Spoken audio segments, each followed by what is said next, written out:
uma alegria muito grande poder estar aqui mais uma vez nesta casa, e eu gosto sempre de iniciar falando de acolhimento, né? As vezes que eu estive na região de Maricá, pela primeira vez no GEOC e no GEOC também, e agora a terceira vez que eu venho, né? Tenho a felicidade de estar nessa casa, e o acolhimento faz parte, né, da razão de existência de uma casa espírita. Pelo acolhimento a gente consegue, né, abraçar muitos corações. Então eu agradeço mais uma vez, agradeço a Maristela que me estendeu o convite mais uma vez, e é uma alegria muito grande, principalmente ter a oportunidade, gente, de fazer um estudo do Evangelho de Jesus. E o tema ele é primordial. Eu acho que a razão de nós estarmos aqui hoje passa pelo estudo desta noite, que é a doutrina espírita e os desafios da reforma íntima. Primeiramente, a gente tem que ter um entendimento do que significa a reforma íntima. Acredito que a maioria de nós já tem uma noção, já estudou, né? Mas é importante, eu achei importante trazer aqui um conceito para que a gente possa então estar desenvolvendo ele durante o nosso estudo. Então, reforma íntima é um processo contínuo, ou seja, ele não tem fim.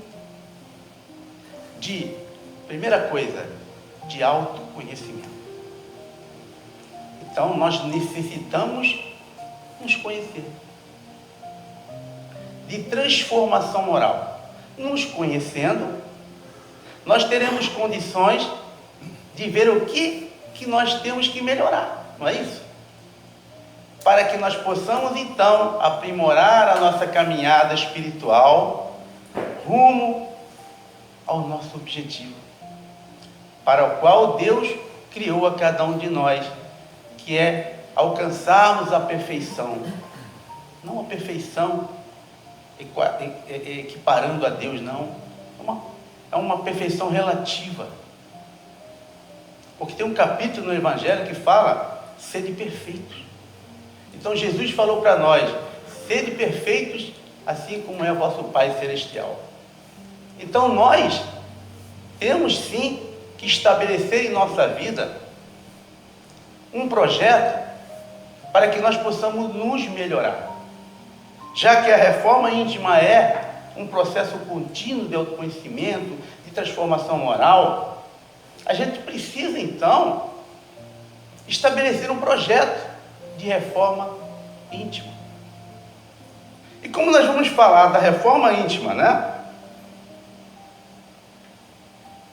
estabelecida aí pela doutrina espírita, a doutrina dos espíritos, é importante a gente retornar um pouquinho lá há mais de 2000 anos atrás, na famosa Santa Ceia, onde Jesus se reuniu pela última vez com os seus discípulos, né?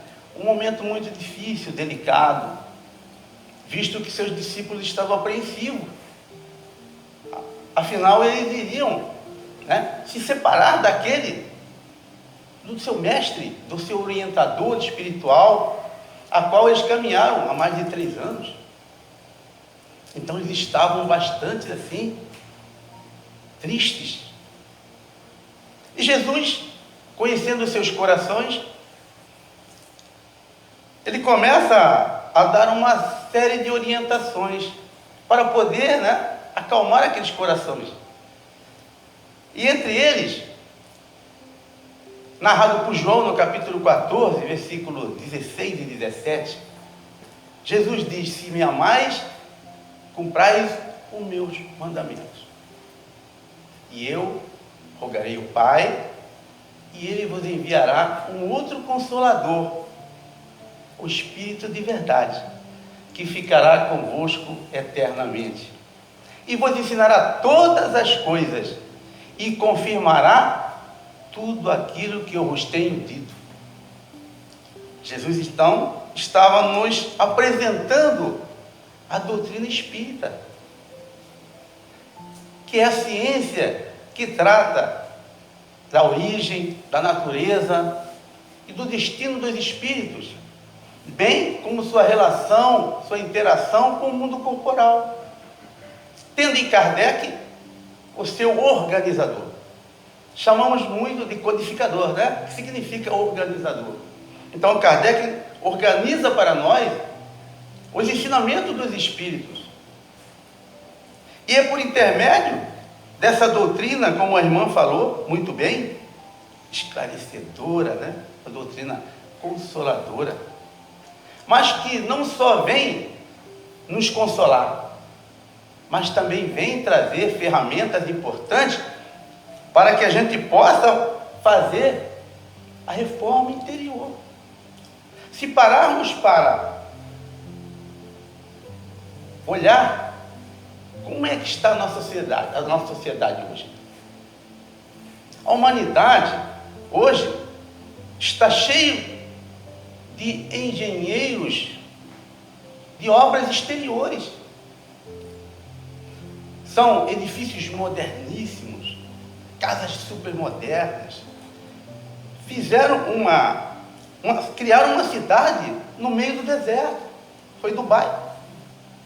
O homem, não, né? Os donos do petróleo, o que nós vamos fazer? É muito dinheiro, é muito recurso. Vamos criar uma cidade no meio do deserto. E criaram Dubai. Então, os engenheiros de obras exteriores são muitos. Temos hoje a inteligência artificial. Não mais aqueles que já são mais jovens há mais tempo, que costumávamos visitar as bibliotecas. Jovens há mais tempo. Então íamos à biblioteca fazer nosso trabalho escolar, não era? Em grupo, pegávamos livros, pesquisávamos os livros. Isso. Exatamente. E aí colocávamos, né, num papel ao maço, né? E apresentávamos na sala de aula, alguns mais, né, tímidos, outros não. E aquele aluno que era mais tímido deixava que o outro falava, não era assim? Então nós tínhamos esse esforço, né, que daqui a pouco eu vou explicar, vou falar sobre esforço, de poder se deslocar em grupo, buscar nas obras lá na biblioteca. Mas hoje não. Por intermédio da inteligência artificial, o que eu quiser, ela me dá. Então, todo aquele que trabalha em qualquer instituição, se ele quer ali um resumo de alguma coisa, ele quer um resumo de um livro, ele quer fazer um relatório, ele vai lá, relatório, digita e já sai pronto. Nós não temos mais a necessidade de ir aos livros. Mas nós acabamos perdendo a essência. A essência. Porque ele vai nos dar, sim, mas não vai nos dar o que está aqui em profundidade. Ele vai nos dar aquilo que é superficial. E muitas das vezes, algumas coisas vão estar erradas, equivocadas. Então nós temos que prestar muita atenção nisso.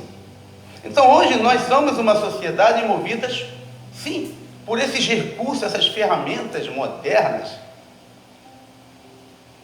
Porém, quando se trata de engenheiros da parte de obras interiores, aí a coisa fica mais complicada. E é o que hoje nós vamos estudar. Nós estamos em luta contra nós mesmos. A reforma íntima é a luta que cada um de nós vai travar contra nós mesmos. Tanto que Emmanuel vai dizer que a reforma íntima são as luzes presentes no nosso interior, combatendo as nossas sombras. Então é isso.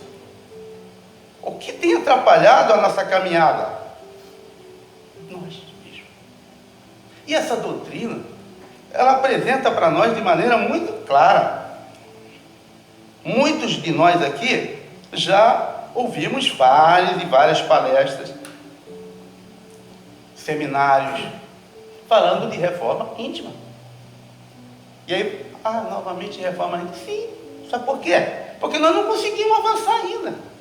Então a gente precisa estar falando de reforma íntima. A gente precisa estar falando de autoconhecimento. A gente precisa do esforço. Reconhece o verdadeiro espírito pela sua transformação moral e pelos esforços que faz para domar suas más tendências. Por que eu falei esforço, né? Abri um parêntese aqui. Porque nós tivemos lá na nossa casa, recentemente, após as palestras, a gente faz o estudo do livro dos Espíritos. E aí tem umas questões que levavam, né, a um debate harmonioso, né, fraterno, sobre esforço. A minha digníssima esposa está aqui. E ela tem, assim, uma certa reserva com essa palavra esforço, que ela fala que é uma bengala, né, que a gente usa. Sim, ela não está totalmente errada, né? Porque quando a gente fala que se esforça e continua fazendo a mesma coisa, a gente não está se esforçando, né? Não é isso? A verdade é essa. Fiz sem pensar. Não.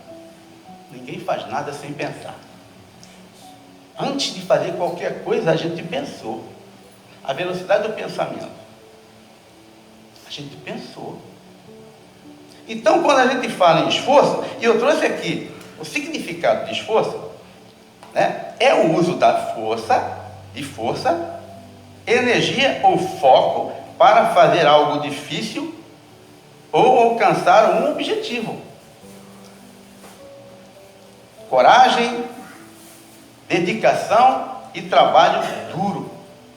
Então, quando Kardec fala que o verdadeiro espírita é aquele que doma suas más, faz esforços para domar suas más de inclinação, ele está falando nesse esforço, no trabalho duro, na dedicação, e não simplesmente eu utilizar, como ela disse aqui, né, a palavra como uma bengala. Estou me esforçando, mas você não está fazendo nada.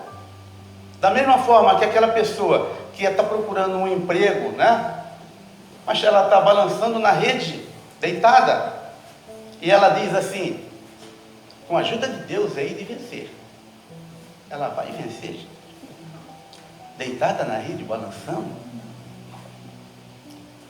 Então, meus queridos irmãos, essa doutrina, ela nos apresenta informações importantíssimas para que nós possamos iniciar esse processo, esse projeto de reforma íntima em nossas vidas, já. É urgente. Esse é um tema, é um assunto urgente.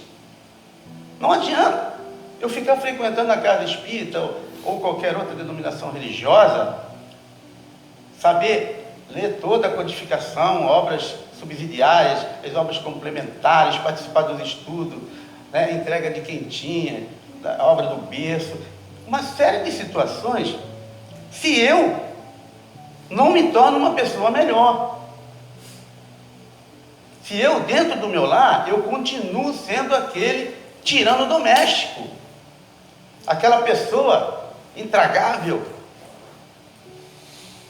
Porque cada um de nós aqui, a partir do momento em que toma conhecimento do ensinamento do Cristo, nós temos responsabilidade de colocar isso em prática. Nós temos essa responsabilidade. A cada um segundo as suas obras. E a quem muito foi dado, muito será cobrado. E o que nós temos feito com esses conhecimentos todos que nós estamos adquirindo? Então, esse estudo de hoje é sim para dar uma chacoalhada na gente. Ei, eu vi aqui, a cada realiza estudos a semana inteira. E isso não é normal. uma casa espírita. Não é normal, não porque a casa espírita não queira colocar os estudos, mas além da escassez de trabalhadores espíritas, o público é muito pequeno. Então você não pode abrir frente, né, sem pessoal para trabalhar. Eu fiquei admirado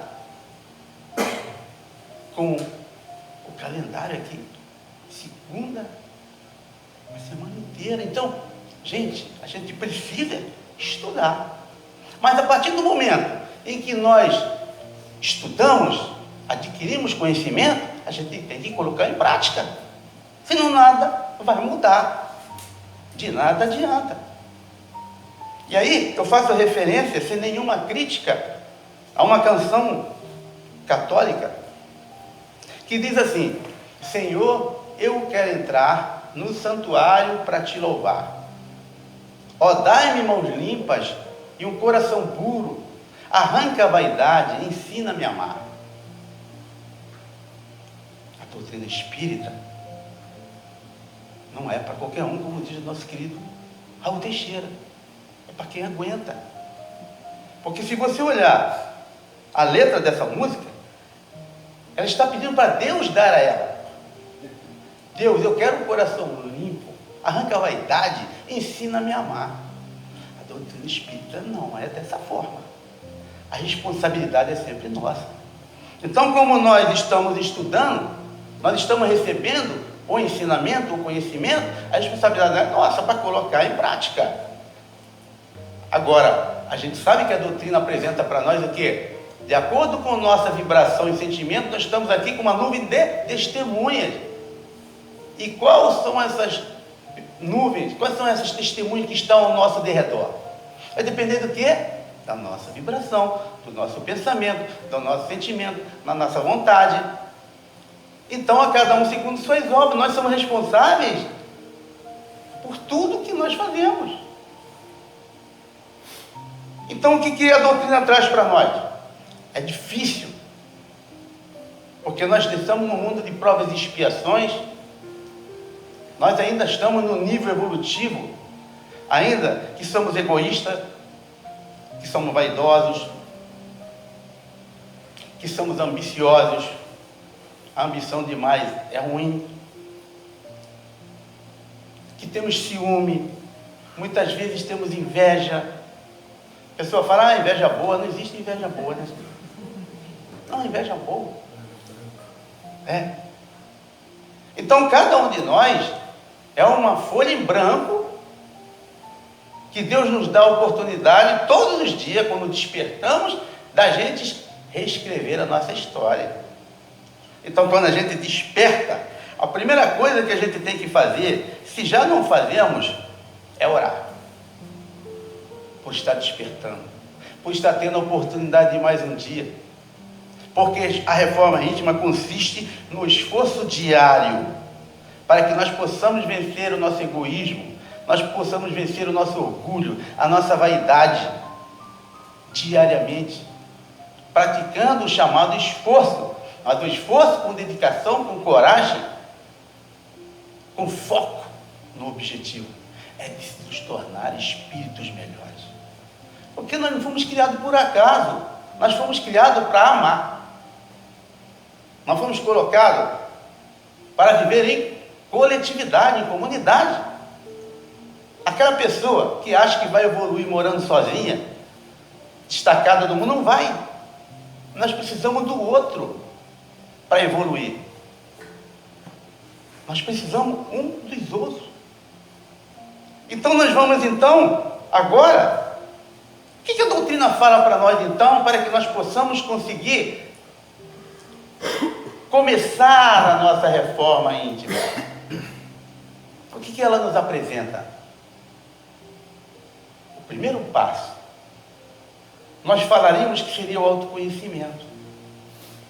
Mas o primeiro passo tem que ser a vontade. Nada passa, nada fazemos se não tivermos vontade.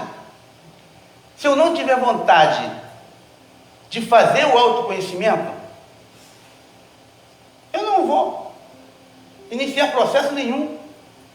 Então, mas qual tipo de vontade? Aí a gente vai recorrer à questão 909 do Livro dos Espíritos, quando Kardec pergunta aos espíritos: poderia sempre o homem, pelos seus esforços, vencer as suas más tendências?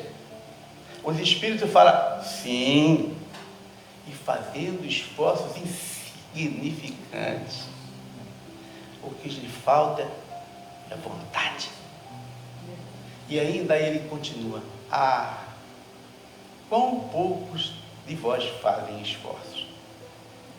A vontade não é qualquer vontade, é aquela vontade firme, aquela vontade de você realmente colocar um foco no objetivo de que você vai realizar.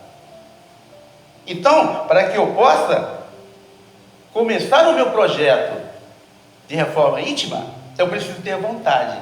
Eu senti a vontade. Eu tenho que mudar. Eu acho que eu magoei a minha esposa, eu acho que eu magoei o meu filho, eu magoei o meu vizinho. Eu preciso mudar esse hábito, esse sentimento. Eu preciso, como eu faço? Aí nós vamos para o primeiro item, autoconhecimento. E a olhar para dentro de nós, com honestidade, com sinceridade, identificando o que em nós precisa ser mudado. E aí a gente vai se deparar com o nosso eu. E aí nós temos que ter coragem de enfrentar. Porque eu tenho que ter coragem de achar que eu sou egoísta, que eu sou avarento, que eu sou pão duro, que eu sou ambicioso, que eu sou egoísta, que eu sou vaidoso. Então, são essas imperfeições que nós vamos encontrar. Mas nós vamos encontrar perfeição também, sim. Sabe por quê? Porque nós temos na nossa consciência a lei de Deus e no nosso interior aquele fogo, a centelha do amor. Então nós temos dentro de nós isso. O que está faltando? A gente poder fazer aflorar esse sentimento do amor. Substituir as imperfeições por virtudes. Ter vontade de fazer isso. Substituir o ódio, a inveja, a ambição, o personalismo, o egoísmo. Por quê? Pelo amor. Pelo amor que resume toda a doutrina do Cristo. E dessa forma nós iremos caminhar em passos largos, sim, rumo ao nosso objetivo. Mas nós precisamos, meus irmãos, estabelecer esse projeto de reforma íntima. E Santo Agostinho nos mostra na questão 919 que o autoconhecimento é, sim, a chave do progresso de cada um de nós. E ele nos mostra como ele fazia. Ao final do dia, passa a revista, as suas ações, para ver o que você deixou de fazer de bem, o que você fez de mal, para que você possa imediatamente poder corrigir, fazer o bem ao outro, como estava aqui Não adianta eu não fazer o mal, eu preciso fazer o bem. E Paulo vai deixar isso, no capítulo 15 do Evangelho segundo o Espiritismo, fora da caridade não salvação. Ele diz lá num dos parágrafos que para a gente não fazer o mal basta a inércia e despreocupação. Não faça o mal, mas para fazer o bem é necessário a ação e a vontade. Então, sentados em berço esplêndido, nós não conseguiremos fazer o bem. A gente precisa se levantar. Levanta tu que dormes, desperta e o Cristo te ajudará. Então nós precisamos colocar a mão nas obras. Nós precisamos fazer o autoconhecimento para que a gente possa então identificar o que precisa em nós ser mudado. Muitos das literaturas falam, é como se fosse aqui fazer uma reforma nesta casa espírita. Primeiro o engenheiro vem, o responsável pelas obras, e verifica aonde é que tem infiltração, o que precisa fazer. qual o recurso que eu tenho para fazer. Tudo isso tem que ser ponderado para que eu inicie esse planejamento. O nosso problema é que nós queremos fazer uma obra grandiosa e nós não conseguiremos. Nós temos que começar a nossa reforma íntima pela mudança dos pequenos hábitos, das pequenas coisas que nos derrubam. São as pequenininhas que nos derrubam, não são as grandes. É o nosso egoísmo, é de sentir melhor que o outro. É você olhar para o outro sem empatia, desrespeitosamente, não dá um bom dia para ninguém, mal-humorado, já acorda mal-humorado, já levanta da cama, nem dá bom dia nem para ninguém dentro da família ali, da esposa, do filho, da sogra, que mora com sogra, né? Não, já acorda mal-humorado, gente. Não. Então, o que nós vamos esperar de alguém que já acorda mal-humorado e sai de casa mal-humorado? O que vai nos acompanhando, gente? Quando a gente vai sair no carro, então, aquelas testemunhas todas lá, né? Alguém fechou, você no trânsito, pronto? Já era. Né? E aí, eu me lembro muito do Haroldo Dutra falando isso, quando ele estava com o filho dele, aí tinha acabado de fazer uma palestra e ele sai, indo para casa, daqui a pouco ele toma uma fechada. Nesse momento que ele toma uma fechada, ele falou que se sentiu inflar, né? Inflou. Ele abaixou o vidro. Aí quando ele já se inflou, o filho dele falou: pai, você está com raiva? Aí ele respirou. Ele respirou.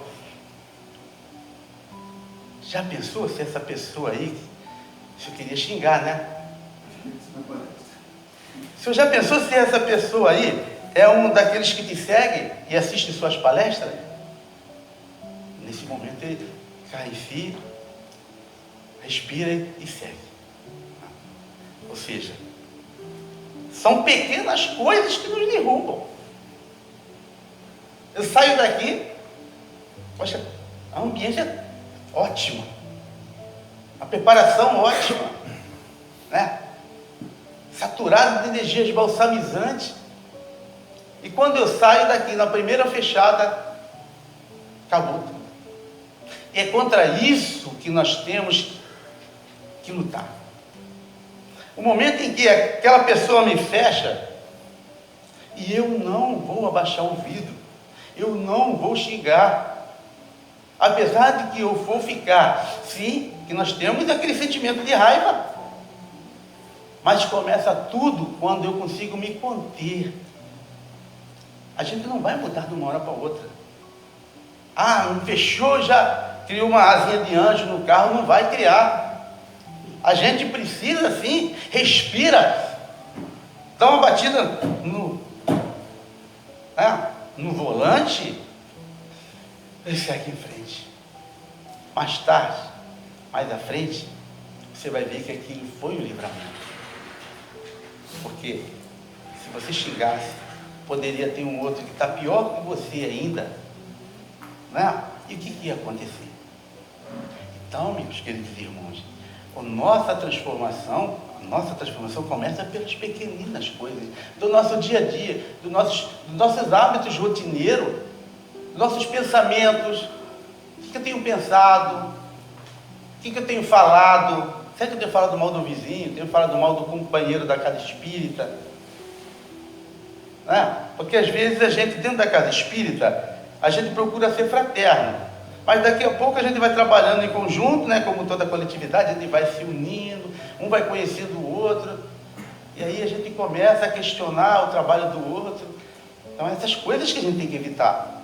Porque nós estamos aqui, é um hospital, nós temos que nos melhorar.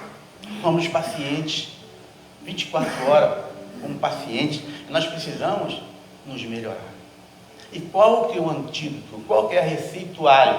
O Evangelho de Jesus.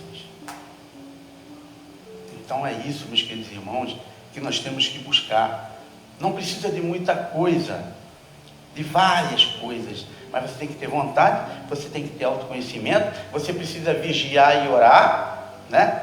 Não é orar e vigiar, vigia e ora, vigia e ora, vigia e ora. Nós temos que vigiar o nosso pensamento. A todo momento. E aí, eu trouxe aqui, não é IA, é o livro Física, né? Reforma Íntima Sem Martírio, de Vanderlei Oliveira, escritor pelo Espírito de... Deixa eu ler aqui, gente, ó. É francês.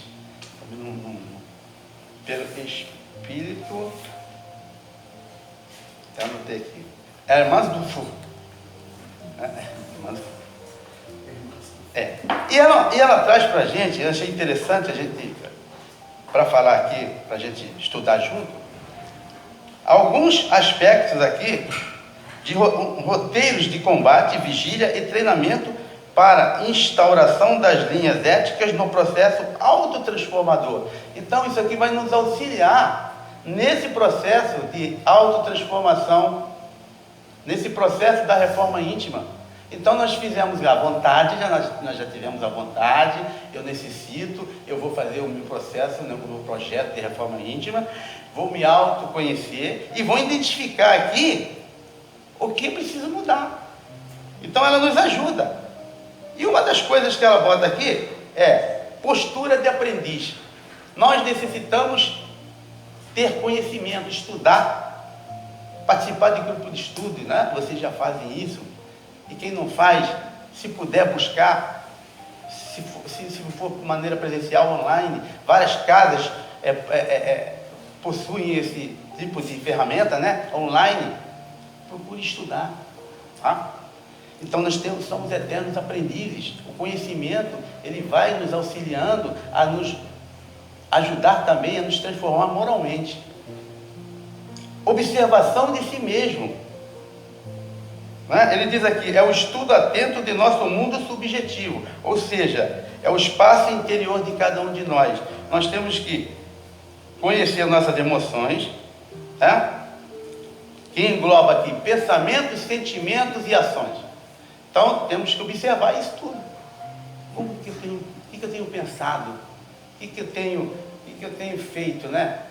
Quais são as minhas ações, as minhas atitudes? Então, a gente tem que se observar. Renúncia. Que eu tenho frequentado, que tipo de lugares eu tenho frequentado?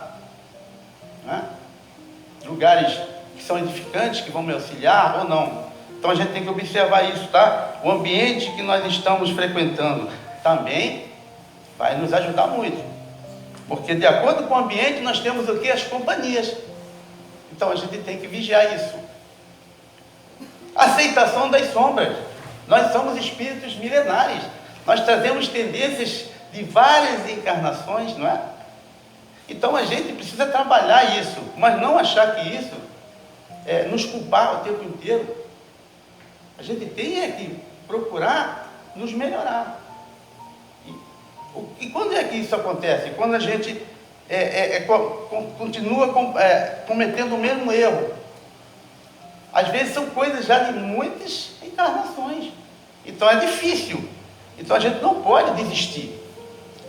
A reforma íntima, ela trata também de nós não desistirmos nos primeiros obstáculos que vão surgir. Todas as vezes que a gente procura um empreendimento no bem, vão aparecer obstáculos para tirar a gente desse foco. É normal. Procura fazer um evangelho no lar. Quando você inicia o evangelho no lar, é campainha tocando, é telefone tocando, é cachorro latindo, é um monte de situação que ocorre. Não sei se é só na minha casa. É desse jeito. Entendeu? Então, é justamente essas aqui. São situações que nós temos que enfrentar. Tá? No primeiro momento, a gente vai ter que lidar com essas situações. As pessoas vão nos conhecendo, saber que naquele horário a gente faz o evangelho no lar. E aí, das poucas, as coisas vão amenizando. Tá? Auto-perdão. O auto-perdão. Nós precisamos nos perdoar. Quantos erros nós já cometemos? Quantos erros nós cometemos essa semana? Não precisa ir lá atrás, não. Essa semana, hoje. Os erros são erros feitos por pensamento. Pensou, já errou. mas nós temos que nos auto-perdoar. Saber que nós não temos ainda controle dos nossos pensamentos. Nosso pensamento fica voando, volátil. Nós não temos essa ainda capacidade de ficar mantendo o pensamento assim, igual os irmãos orientais. Nós não temos, né? Então a gente precisa se auto-perdoar. E o perdão ao próximo.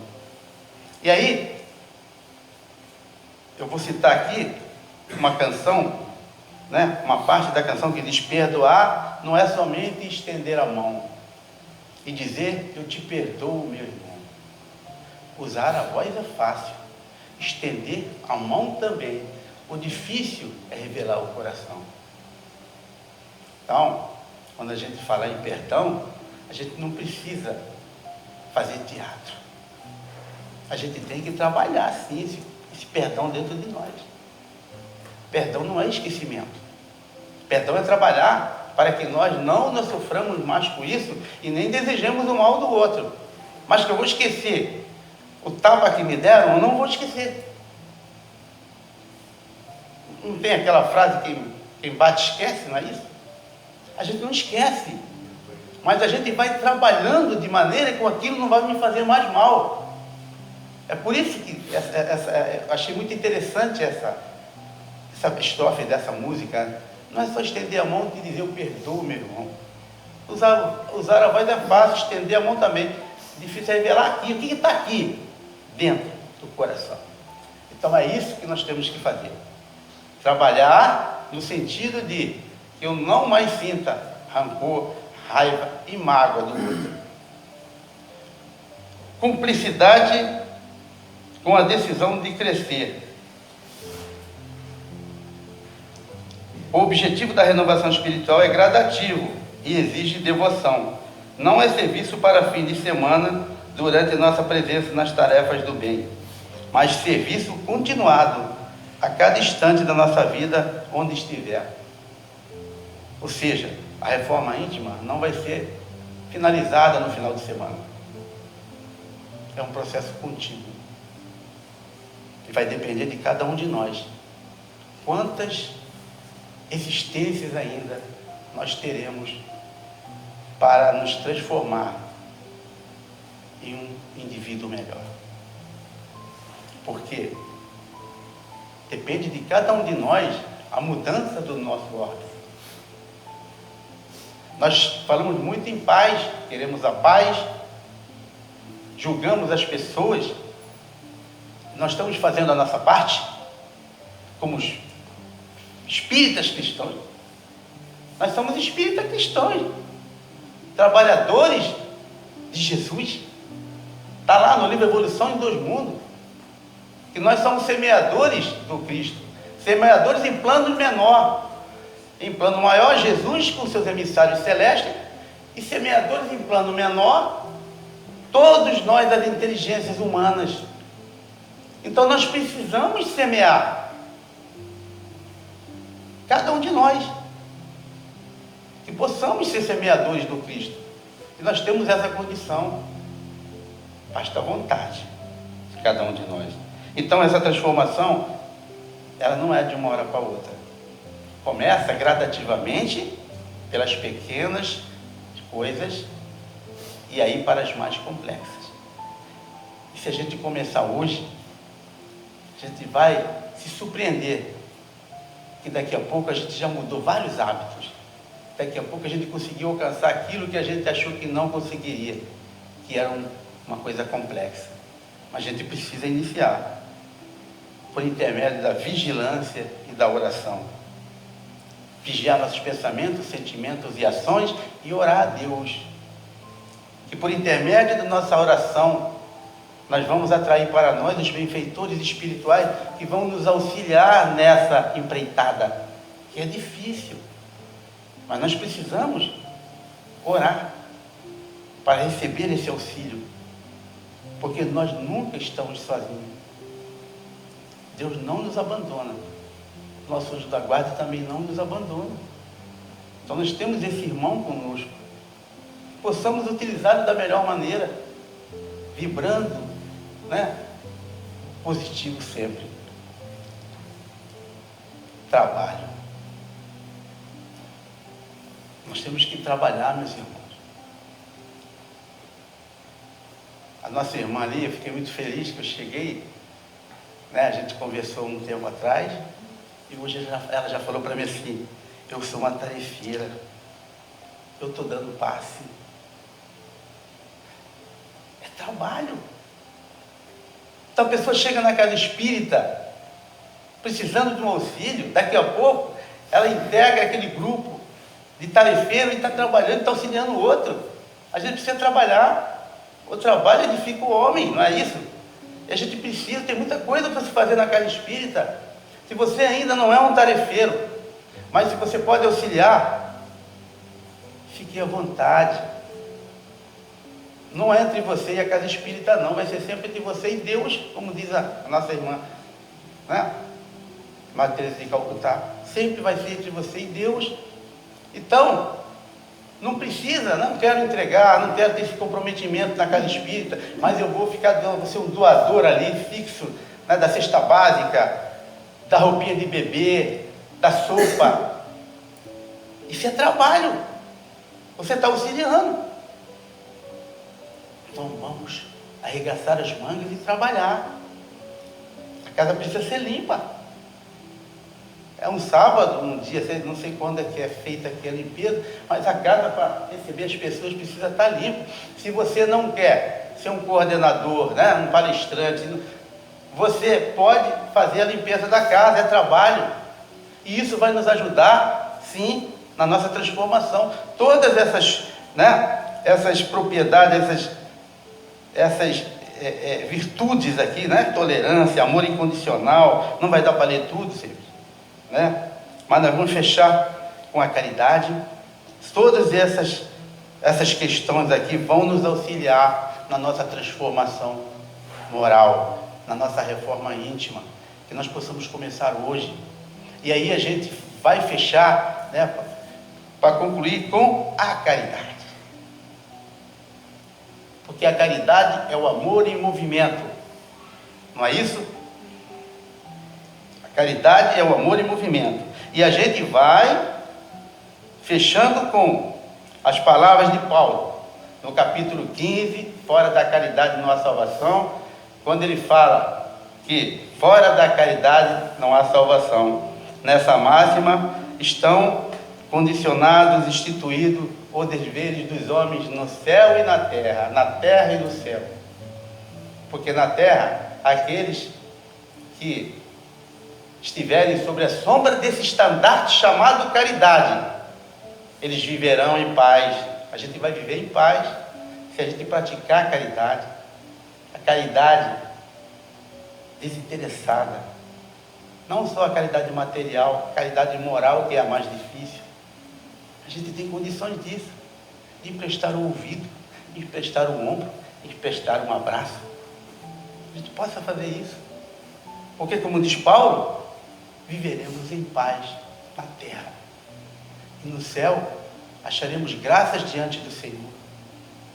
E como filho de Deus, nós necessitamos fazer a nossa parte, estabelecer uma conexão direta com o nosso Pai, que espera que cada um cumpra o seu dever.